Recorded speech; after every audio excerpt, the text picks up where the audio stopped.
শিক্ষার্থী বন্ধুরা, আমরা এখন সিএসএস এর মাধ্যমে সিএসএস টেমপ্লেট তৈরির কৌশলগুলো নিয়ে আলোচনা করব।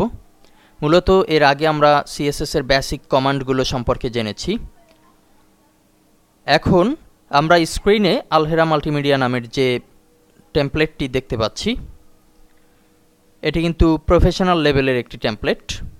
এটিকে সাজানোই হয়েছে সর্বোচ্চ পরিমাণ সিএসএস কোড ব্যবহারের মাধ্যমে। এছাড়া আমরা জানি যে সিএসএস শুধুমাত্র সিএসএস টেমপ্লেট নয়, স্ট্যাটিক ডাইনামিক যে কোনো সাইটের জন্যই জরুরি। স্টাইলকে সঠিকভাবে ইমপ্লিমেন্ট করার জন্য সিএসএস এর কোনো বিকল্প নেই। আমরা যদি আমাদের এই টেমপ্লেটটি দেখি তাহলে দেখতে পাচ্ছি যে এখানে টেমপ্লেটের উপরে নীল আভা, ডান পাশে সাবস্ক্রাইব, কন্ট্যাক্ট, এরপরে হচ্ছে টাইটেলের নিচে ছোট্ট একটি বিবরণ, আকর্ষণীয় বাটন, কালারের সাথে অ্যাডজাস্ট করে এ ধরনের বাটন আমরা তৈরি করতে পারি। ডান পাশে নরমালি ক্যাটাগরিজ, হট লিঙ্ক এবং সর্বোচ্চ ডানে কুইক কন্ট্যাক্ট আমরা যেটি দেখে থাকি। এটির জন্য অবশ্যই আমাদের পিএইচপি কোড ইউজ করতে হবে, কিন্তু আপনি যদি সিএসএস টেমপ্লেট তৈরি করে কোথাও বিক্রি করতে চান তাহলে কিন্তু আপনাকে এই ধরনের কিছু ডিজাইন ইমপ্লিমেন্ট করে দিতে হবে।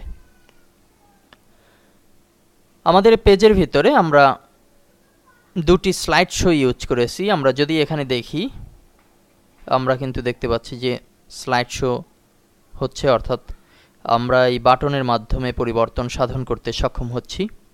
এবং ডান পাশে যে স্লাইড শো আছে প্রোডাক্ট লিস্ট, এটি হচ্ছে কার্সারকে আপনি যত আস্তে নাড়াবেন তত আস্তে যাবে, আবার যদি জোরে নাড়ানোর চেষ্টা করেন তাহলে জোরে যাবে। সুন্দর একটি স্লাইড শো এখানে ব্যবহার করা হয়েছে প্রোডাক্ট লিস্টের জন্য। এবং নিচের দিকে ওয়েলকাম টু আওয়ার সার্ভিস, এখানে আমরা ছোট্ট একটি বিবরণ কপি পেস্ট করে দিয়েছি আপনাদেরকে দেখানোর জন্য। ডান পাশে ছবি যুক্তকরণের কৌশল ব্যবহার করা হয়েছে এবং আমরা দেখতে পাচ্ছি যে জাস্টিফাই আকারে লেখাগুলো আছে এবং মার্জিন প্যাডিংয়ের মাধ্যমে ছবির চারপাশে কিন্তু সাজানো হয়েছে। নিচের দিকে রিড মোর এবং সবশেষে অল রাইট রিজার্ভ। তো আমরাও চাইলে কিন্তু এ ধরনের একটি প্রফেশনাল লেভেলের সিএসএস টেমপ্লেট তৈরি করে নিতে পারি। এবং আমরা যদি এই টিউটোরিয়ালটি ভালোভাবে দেখি, এই টপিকসগুলো বিশেষ করে, তাহলে কিন্তু অবশ্যই প্রফেশনাল লেভেলের সিএসএস টেমপ্লেট তৈরির অভিজ্ঞতা আপনাদের হবে ইনশাল্লাহ। এটি তৈরির জন্য আমরা জাভাস্ক্রিপ্ট, এইচটিএমএল, সিএসএস 3 ধরনের ফাইলকে ব্যবহার করেছি। সবকিছু বিস্তারিত দেখতে পারবেন পরবর্তী লেসনে।